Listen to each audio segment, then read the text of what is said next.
Mhm. Tai šiandien susitikome su Viktorija. Trumpai pakalbėsime, aš tai yra papasakosiu, kas yra būtent ta sielos formulės analizė, kad save mes galim pažinti ne tik iš kažkokių psichologinių testų, bet yra ir šiek tiek kitokie įrankiai, kur gal dar mūsų visuomenė nėra tokie priimti.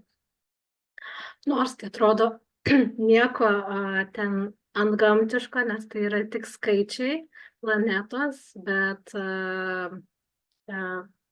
mūsų datoje tikrai pasinagrinėjus galime atrasti tam tikrus dalykus ir kai kur netgi pasakyti, oho, nu tikrai, gal tai yra apie mane.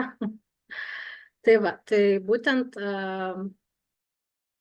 šitas metodas nėra apie vakarų ar tai rytų astrologiją, tai labiau gal paprastesnis, kaip mūsų mokytojas vadino, tai lyg tarsi dangaus pasas, kurį mes gauname, kai tik gimstam. Ir jame užkoduota mūsų kaip ir prigimtiniai tie talentai, kažkokios tai charakterio savybės, vienos labiau reiškiasi, kitos silpniau vieniems.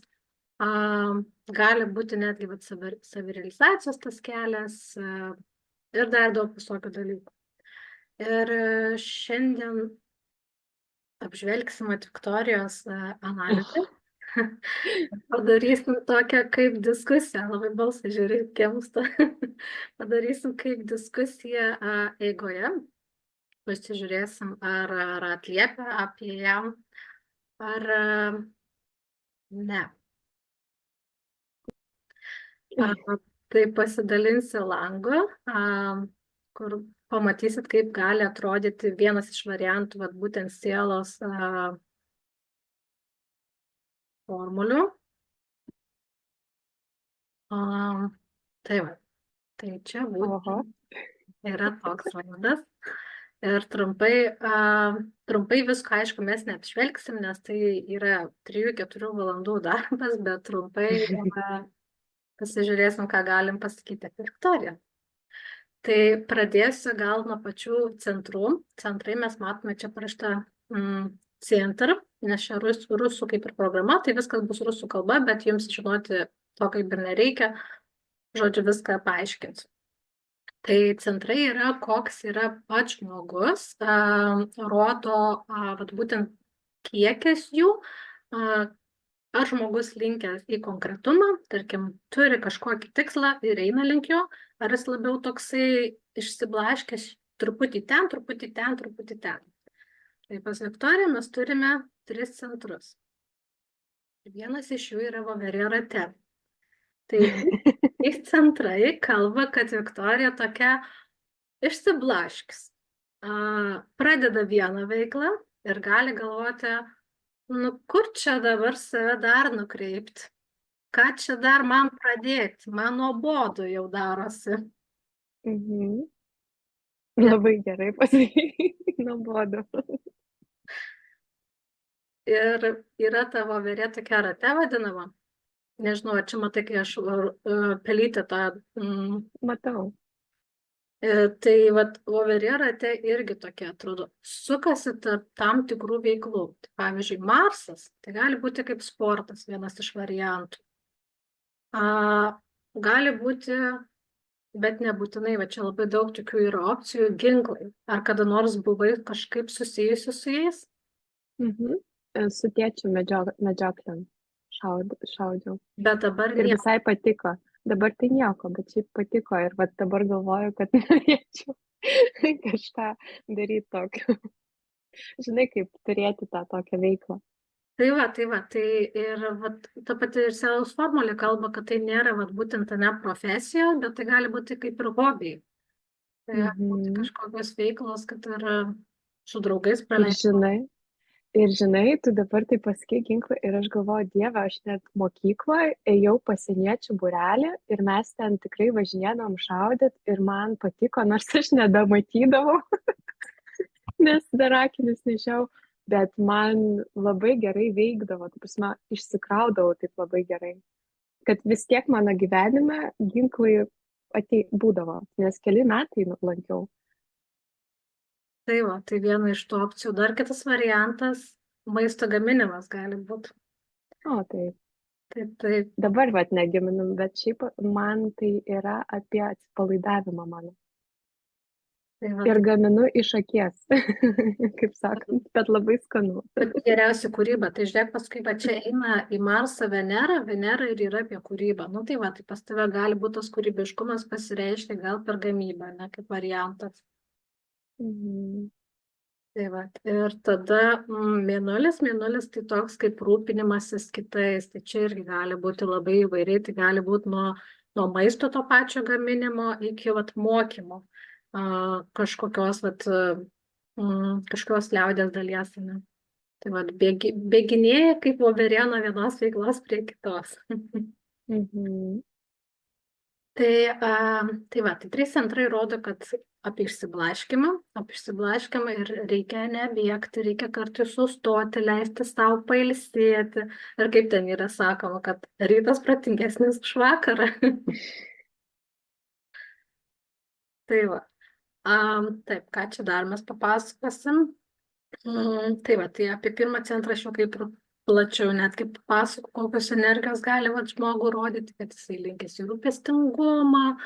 Tai netgi dvigubai pas tave yra čia kaip mama tokia, o čia kaip moteris tokia rūpestinga esi. Ir Marsas, pavyzdžiui, ką tu gali duoti tokį kaip kartais ugningą charakterį, kad čia aš vos negaliu viską pasidaryti, man čia nereikia jokios pagalbos, aš stipri moteris.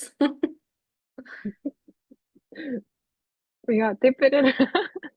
Viską pasakoju. Ir tą išsiblaškimą savo, aš manau, kad mane ir mokina, kad į balansą taip neišsitaškyt. Nes būna taip išsitaškau visur, kad paskui nieko nebenori. Tokius kraštutinumus nuveda. Tai tikrai labai mokina ir noriu pasakyti, galbūt kaip anksčiau ir kaip dabar, tai jau yra kažkoks progresas, kur aš galbūt apčiapiu save ir išgirstu. O charakteris taip, aš viską pati, nuo visada, nuo pat ten, kol tik tai nuo tėvų išėjau ir kol buvau su jais, viską aš pati galiu. Ir paskui, kai buvo ta griūtis manyje, kai aš pasakiau, kad aš negaliu, aš pavargau, tai niekas netikėjo, nes visi matė, kad tu viską gali, tu viską darai, kas bebūtų, tu viską išspręsi. Tai ta griūtis, aš manau, jinai labiau ir padėjo tai pamatyti. Tada bandžiau vienoj tik srity kažkur būti. Ir man nesigauna. Man nuobodu, tas tavo nuobodu. Tikrai, aš tiesiog guliu ir sakau, betgi tiek prasmės, bet man nuobodu. Man jau nuobodu pasidarė. Tipo, tas pats per tą patį, tas pats, biški kitaip, bet tas pats per tą patį. Ir tikrai reikia kažkaip vis keisti, save lyg vėl užkurti ir eiti toliau. Tai po truputį. Kaip sako, viskas savo laiku ateis. Tai va, ir čia svarbiausia, kai pas tave yra tas Marsas, kad iškrauti tą energiją, kad ant to paties vyro, vaiko neišsilieti, tai tas pats sportas, vienas iš tų variantų. Jo, šiaip, kai einu į sportą, labai gerai. Tai va, labai gerai, kad pati pastebėjai. Ir dar, kai sakai pati, tai yra kitas centras, kuriame yra labai stiprios energijos, tai Urano ir Saturno. Saturnas toks vadovaujantis yra, mėgstantis tą pačią kontrolę, įsakinėti kitiems, toks, kaip vadovas. Tai jeigu, tarkim, nežinau, kaip tau buvo darbe, tokie žmonės nelabai mėgsta, kai jiems vadovauja, jie labiau nori, kad jiems atsiskaitytų, tarkim, mane. Ir netgi Saturnas yra apie statybas. Tai nebūtinai vadovaujantis, bet ir apie statybą. Tai nebūtinai, aišku, statybininkų žmogus turi būti, bet kažkur toj sferoj. Tai ir dar Uranas, čia netgi prieštarauja vienas kitam. Pavyzdžiui, čia nori laisvės, tau svarbu kaip ir ta laisvė, o čia svarbu laikytis įstatymų. Tai tokia priešprieša gali būti. Taip ir yra. Ir aš visada, kai dirbau, aš visada sakiau, kad aš nedirbsiu samdomą darbą, kur man aiškins, kada ir ką man reikia daryti. Ir aš netgi ten, kur dirbdavau, tai tarkim, netgi paimt šokoladinę, kur ten laikas nuo iki, aš vis tiek galėdavau į tokį santykį su vadovu nueiti, kad galėjau reguliuoti savo laiką. Ir lygiai taip pat netgi, kai call centre dirbau, ten irgi labai griežtai pertraukas viskas, bet savo tais rezultatais ir vėlgi tą kontaktą gerą turėjau su vadovu, nu kaip pasiekimais galbūt, kaip vadovui ko reikia, pasiekimai geri, tai tada galim pakalbėti. Tai kad aš galėdavau irgi ryte parašyti, kad šiandien būsiu ten 10. Ir aš netgi ten nustumdavau savo valandas ir galėdavau pakoreguoti, nes kitaip mano tiesiog visi matydavo, kad mano tas, kaip čia, neproduktyvi diena. Viktorija tada tiesiog pratempia tą dieną, atbūna ir viskas, bet jokio produktyvumo. O jeigu aš šiek tiek tame gaunu laisvės, bet kaip ir turiu rėmus, nes, pavyzdžiui, ateinu vėliau, bet vis tiek atidirbu ten tas 4 valandas ar ten 8 valandas, aš produktyvesnė esu. Tai tokį visada laviruoti reikia. Ir, žinai, pastebėjau, kad jeigu ilgiau leidžiu savo, taip, kaip čia, dabar kai pati ant savęs leidžiu savo labiau įeiti į tą, kad, atidėsiu, gal čia vėliau, tai paskui labai sunku sugrįžti. Jo, nes čia tas yra su Saturnu, žinai, tokiems žmonėms, kad jie įsivaizduoja, kad turi daug laiko. Ir eina deadline'as ir žiūri, kad kur tas laikas dingo. Jo, taip ir yra. Ir sakai, turėjai gerus santykius su vadovu, tai čia irgi labai gerai, nes, pavyzdžiui, turint ir tiek šitą, labai svarbu, kad būtų supratingas vadovas. Pas mane, žinok, tas pats irgi tos pačios energijos. Tai jeigu vadovas nesupratingas, tai ten barniai galimi ištisai, galėjo būti bent jau pas mane, bet buvo, aišku, visko, 50-50. Tai O pas man kažkaip aš eidavau tą ryšį. Paskui netgi, kai dirbau su tėčiu, tai pradžioj aš labai tą discipliną laikiausi, nes mano tėtis nebuvo tas, kad, dukra, tai gali belia kaip. Ne, jis dukra ir tu turi dar anksčiau būti, negu visi. Ten jau 7 valandą, nors darbas prasideda 8.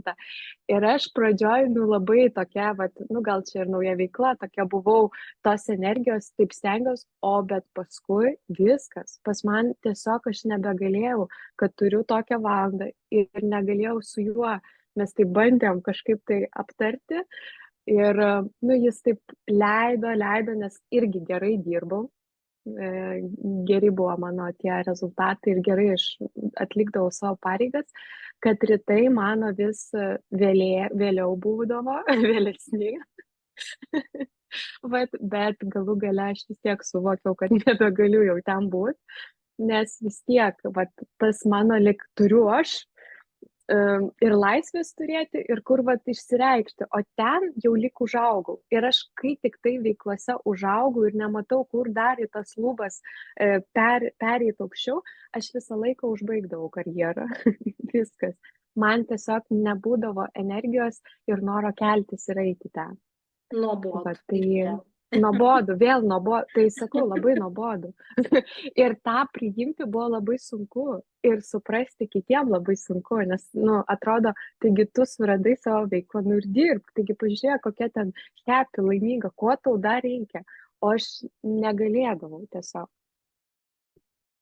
Tai nes paskui ir bemiegės naktis prasideda ir tu nenori keltis ir prasidėdavo tada irgi tie, kad tu jau tuos ir darbus atidėlioji, niekaip užbaigti negali. Užstringi. Tai reiškia, yra čia tiesos kažkiek. Taip. Net psichologiniai testai gali atskleisti žmogaus, kaip pasakyti, charakterį, gal čia netgi jo, gal netgi ir profesiją. Žinai, aš apie vadovavimą, kai girdžiu, tai toks jausmas, kad, ne, čia ne apie mane. Ir anksčiau labai apie tai, bet, nu, nes aš kažkaip neleisdavau savo darbę ten labiau tokia vadovaujančia būti. Bet jeigu grįžti į vaikystę, kur, pavyzdžiui, mama rodė video, kur aš ten, žodžiu, vaidinam mes spektaklį ir aš Snieguolė gal buvau ar miegančioji gražuolė ir, žodžiu, aš savo eiles pasakau ir turi ten nykštukai kažką sakyt, o jie užmiršo. Ir aš tokia, taigi dabar tu ir pradedu jo žodžius sakyti, kad va tokius sakau, o paskui tu ir tokia stovi ir ten filmuoja tą tokią mergaitę. Jauniausi ten gal 6 man metai ir aš jau aiškinu, kas po ko ir netgi jų žodžius sakau. Tai vadinasi buvo ten, o paskui kažkur aš užgesinau ir leidausi tokia būti, nu, pritapti visur. Nu, ir tokia nebūti labai matoma.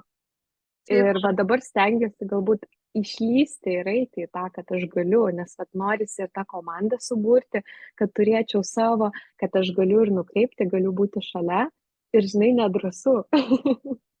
Nors va, yragi to manyje. Tai va, ką norėjau pasakyti, tai žinai, va, tos savybės jau matosi toj vaikystėje, ne? Bet, nu, jos gali prislopinti aplinka, va, tėvai, ne? Jeigu ten tėvai, tarkim, kaip pavyzdys linkia ir nori, kad vaikas eitų jų pėdom, ne?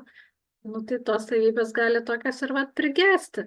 O jeigu ten leidžia vaikui reikštis taip, kaip nori, tai turbūt jos ryškesnis ir būna su laiku. Arba vėliau iš naujo ieškom. Jo, iš naujo pažinti bandom save. Ir, žinai, gali tada irgi erzinti kitame žmoguje toks vadovaujantis, o pats nešiesi savyje ir nežinai, kad tai turi. Ja, mane irgi, va taip, žinok, erzindavo tas toks vadovavimas iš aplinkos, bet irgi sakydavo, sako, tu pasižiūrėk, ar tu pati va taip nedarai. Nu taip, darau, pasirodo. Ir tada, va, turi, bet va sunku pripažinti vis tiek, kai kada. Šeimoje vadovauju labiau, o ten jau į aplinką neišneši to visko. Tai va, kas turi va būtent tą Saturną, tai ir sako, vadovaukit už namų ribų, ne? Ne namuose. Namuose stenkitės mažiau vadovauti. Tai va, bet jeigu yra darbas namuose, nu tai kaip vadovauti, kur daugiau vadovauti? Jo. Tai va, tai bet stengiuosi šitą išplėšti iš namų, nes pamačiau. Tai pirmas yra, kai pamatai, kad namie tai tokia, o išeini, tai negali taip pastovėti už savo ribas ir paaiškinti. Angeliukas, tai kaip ir sakau, dabar jau tą angeliuką išnešime. Nebijau būti kokia, tik galiu būti, taigi mes visokie įvairiausi. Tai yra normalu. Taip. Ir tikra. Tai apie centrus čia tiek. Daugiau nesiplėsim. Gal pasižiūrėsiu, vat, tą, kaip sako, misiją, pašaukimą, ką čia rodo. Pavyzdžiui, pas tavę misija, pašaukimas yra per Jupiterį. O Jupiteris yra toks kaip socialinės veiklos, dvasingumas, link filosofijos, bet, nu, nebūtinai, nes tai, nu, žodžiu, čia daug yra tokių dalykų, bet, vat, gal daugiau link to socialinio, visuomeninio kažkokio dvasingumo. Čia galima taip pasakyti. Ir jeigu man tai pasakytų prieš kokių 10 metų, pasakyčiau, ko jūs norite, aš einu į banką dirbti. Taip. Tai va, ir netgi pas tave yra sėkmė per šitus dalykus. Čia tiek pašaukimas pas tave, tiek sėkmė atrodo, tau lengvai atrodo sekas. Bent jau taip rodo. Ne, tai nėra, nu, nes eina tiesiog ir eina, žinai, kaip. Nepasakyčiau, kad yra labai sunku. Labiau galbūt yra sunku su savo visom ten tom išsiblaškimu, ten viskuo susitvarkyti, einant į tą viską. Tai čia, žinai, viso gyvenimo mūsų kaip dalykas, kur visą gyvenimą ten praktikuosim, kažką mokysimės, tai su tuo įsiblaškimu kada nors susitvarkysim. Tai va. Nu, labai fainai, kad tas dvasingumas socialiniam. Ir tai, kur baisiau, nes man buvo labai uždaryta į socialinės erdvės. Aš ta prasme išraudonuodavau ir drebėdavau netgi tiesiog grupėje, ten kažką pristatinėti, namų darbo kokį ar ką. Man čia buvo viskas. Nu, ta prasme, uždarė. Ir aš atsimenu, kad gali būti, kad tai mokyklai uždarė, nes aš būdavau ta pirmoji, kurie atsakinės ir mane kažkaip išjuokė prieš klasę mokytoja per vieną pamoką ir ten visi klasiokai irgi juokėsi. Ir tai buvo 5 klasė ir aš taip gerai šitą atsimenu iki šiol, kad aš po to viskas, kai klausdavo, kas eis pristatys, ar atpasakos, ar vat kažką, aš visada, atrodo, po to suolų lyzdavau, atrodo taip ant tiek, kad manęs nematytų ir manęs nekviestų. Ir vat po to netgi darbuose, kai reikėdavo kažką pristatyti, aš negalėdavau, mane dreba, gerklė, viskas ir, nu, kiek aš jau pažengus, kad aš kalbu, taip drąsiai belia kur galiu ateiti ir pakalbėti, čia yra, nu, fantastika. Fantastika ant kiek. Pavyzdžiui, kas atsako ne už tą pačią gerklę, tai ta pati Venera. Tai pas tave vat, Venera gimus buvo labai silpna. Tai tau vat, ir reikėjo, žinai, mokytis, kad vat, kalbėt tiek apie savo jausmus, tiek apie viską žodžiu. Nu, tai va, tai kalbam, stiprinam savo gerklės čakrą.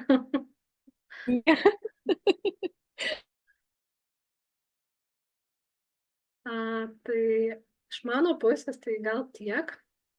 Mano, žinai, susipažinti, kas tai yra, kaip tai su kuo valgoma, užtenka.